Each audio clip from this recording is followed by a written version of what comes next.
Ma Web TV, Olivier Ventura, nous sommes bien au top départ de cet événement qui va buller tout au long de ce week-end, ici à Gruissant. Gruissant, on est dans le cœur d'Occitanie. Et à mes côtés, j'ai la première adjointe. Bonjour Exactement. Marie-Lou. Bonjour. La ville se tient aux côtés de l'Office de tourisme et de l'association Bulldog pour porter ce festival. Donc on accompagne avec des moyens matériels, humains, l'installation et le prêt de la salle. Et c'est vraiment de belles rencontres à chaque fois. Donc ça fait 20 ans. 20 ans, c'est pas rien.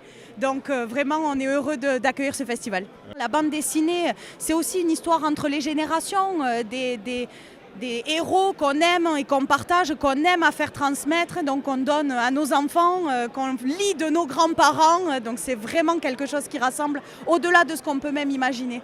On est principalement quand même, pour la plupart d'entre nous, on est relativement ermite, on voit peu de monde, on est quand même toujours un petit peu scotché à nos tables à dessin, on voit peu de monde dans l'année. Et c'est vrai que les occasions comme ça qu'on a de se retrouver avec nos amis auteurs, mais aussi avec des lecteurs, c'est au cours des festivals. Donc c'est vraiment intéressant, c'est vraiment important justement de s'y rendre pour justement se reconnecter à ce qu'on fait, pour redonner du sens. Parce que parfois ça peut nous quitter aussi. Quand on est pendant des mois et des mois sur nos dessins, on perd un petit peu le fil. Et c'est important de reconnecter avec l'humain. J'aime beaucoup les romans graphiques. Je suis quand même très très fan des romans graphiques. J'aime beaucoup la série de Koé, là, Les Vieux Fourneaux, où j'ai quasiment tout. J'espère avoir une dédicace dimanche. Et je suis assez fan de les maisons exemplaires, voilà, qui sont une nouvelle maison d'édition et où majoritairement j'aime beaucoup leurs auteurs. Voilà. Oui, ben oui, c'est en fait Philippe était